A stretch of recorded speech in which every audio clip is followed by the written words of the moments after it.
ভৌতিক লেখায় আজকে আপনারা শুনতে চলেছেন একটি ছেলের সাথে ঘটে যাওয়া মায়ের ঘটনা। তখন আমার মা ছিল খুবই ছোট। গ্রামের মেয়ে ছিলেন তিনি।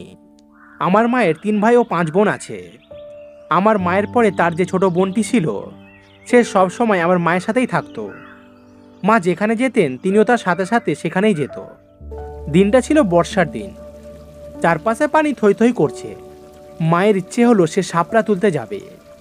তাই দুপুরের সময় নৌকায় চেপে শাপলা তুলতে গেল। তার সাথে তার ছোট বোন গিয়েছে।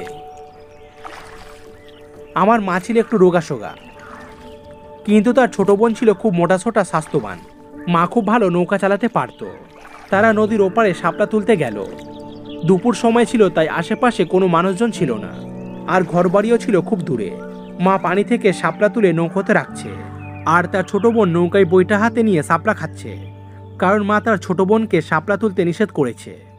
হঠাৎ করে তার ছোট বোন বলল, দিদি দেখো, তোর সামনে খুব বড় একটা কচুরিপানার ঝোপ আছে এবং সেখানে অনেক শাপলা দেখা যাচ্ছে।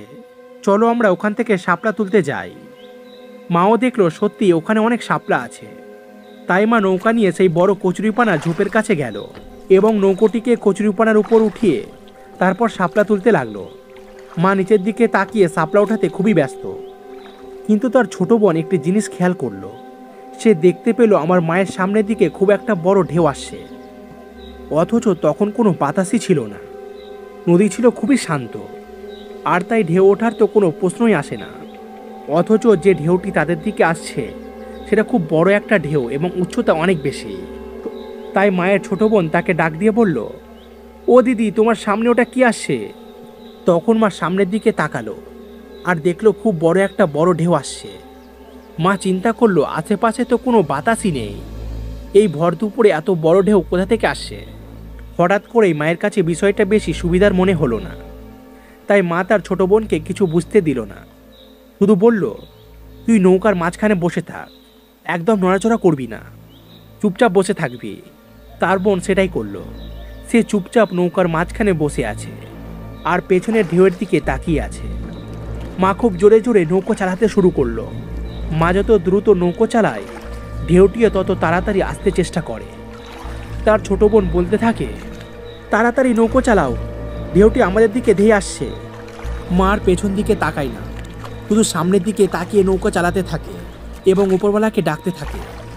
কিন্তু নৌকা চালাতে চালাতে তারা যখন নদীর মাঝখানে চলে আসে, ঠিক তখনই ঢেউটি পানির সাথে মিশে যায়, আর দেখা যায় না। তখন মা একটু দীর্ঘশ্বাস ছাড়ে এবং বইটা নৌকায় রেখে একটু বিশ্রাম করে নেয় এবং মনে মনে চিন্তা করতে থাকেন, ওটা কি ছিল। মায়ের ধারণা, তারা যে কচুরিপানার উপরে নৌকা উঠিয়েছিল সেখানে কিছু একটা ছিল, যে তাদের উপর খুবই বিরক্ত হন এবং তাদেরকে ধাওয়া করেন। কিন্তু যখন নৌকা পার ছেড়ে নদীতে চলে আসে, তখন হয়তোবা সে আর নদীর মাঝখানে আসতে পারেনি, তাই চলে গিয়েছে। এরপর মা বাড়ি চলে আসে এবং ঘটনাটি বাড়ির সবাইকে বলে। সবাই শুনে খুব ভয় পায়। তো এই ছিল আজকের ঘটনা। যদি ভালো লেগে থাকে অবশ্যই একটা কমেন্ট করে দেবেন, আর পাশে থাকা বেল আইকনকে অবশ্যই ক্লিক করে দেবেন, যাতে আমরা ভিডিও ছাড়ার সাথে সাথে আপনারা শুনতে পান।